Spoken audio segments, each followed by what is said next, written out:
So we have this PaDIL index update that has this new, particularly this registration. It will give the user a dashboard. And here's an example of the registration form where we're simply asking for names, organisations, emails. Then you have your own username, password, and that provides you with your user dashboard. I won't go through all of it, but it will send alerts out to you. There's internal email. You can have comparative. You can save comparative image templates, remote diagnostics. Lots happen here. This is a personal user dashboard that gives a lot of functionality. Here's something like the new search page for PaDIL. Because we're using Lucene, we've now moved to faceted searching, which now allows us to create dynamic taxonomy tables, and everything is linked to the other facets or the query terms that you have down there. You notice because we're using Lucene, like in PaDIL, you have the number of species pages associated with each group, and as you choose a character, then the tables realign themselves and dynamically update. There might be, for example, if you chose Africa, a number of the families of beetles you were looking at, we might not have species there on that family, so they'll drop off. So you'll never go to a dead end there. But I won't go into that, but I just wanted to show you the new type of query page we're having. BowerBird. BowerBird is a biosecurity and biodiversity community enabler. As we've said down there, BowerBird answers the need for biosecurity and biodiversity for access to shared, socially networked workspaces, or what I call a sandpit, and the primary aim is to connect users with experts and act as an identification screening aid. BowerBird. What is BowerBird? Well, BowerBird aims to deliver value to users of both biosecurity and biodiversity communities. To biosecurity, BowerBird will be a clearinghouse that facilitates recognition and response to biosecurity threats, and it will archive all interactions for capacity building. With regards to biodiversity, we see BowerBird will facilitate, store and provide a shared workspace for interested groups to communicate and interact. It will provide an archive for these workspaces. Now, some of the current BowerBird ideas / projects are as follows.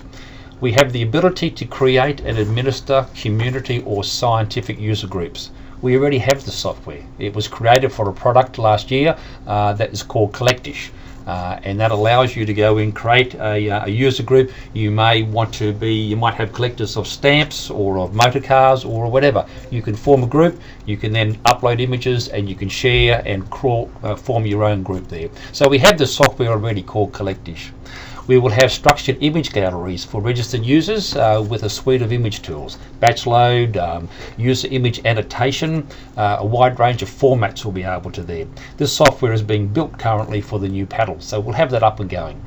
There'll be a socially networked, shared, secure and non-secure biosecurity and biodiversity workspace.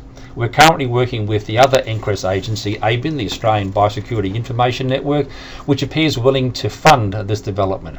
We have a proposal going to the ABIN board on the 21st of May to seek funding, and everything at the moment looks very good. Remote diagnostic microscope portal will allow real-time connection between users and experts, and will have a triage centre to assist in the management, storage and archiving of data and images. Where does BowerBird fit in? Well, here's this kind of solar diagram that I put. Really, we're putting BowerBird in the middle. And there'll be many ways that people will be able to get data into BowerBird. It will then use data from many sources and hopefully provide an equilibrium or a working space for both biosecurity and biodiversity. So the PaDIL update will create a range of different suites. As I've said, we're seeing it as a jigsaw puzzle that we can simply just add more and more to. And here, for example, is the new homepage of PaDIL. And as I've said, the PaDIL page offers a suite of our new products aimed to provide functional software to meet the user needs of biosecurity and the biodiversity communities. It appears as though, as I said, we're going to have ABIN assist us with building the BowerBird for the biosecurity side of things, and it would seem wise or logical that if that is secured, then from ALA to continue building a BowerBird from the biodiversity side of things. Having a single repository would make sense, and I wanted to show you the type of work we've been doing over the last 6 years with images. And there's my contact details. Thank you very much.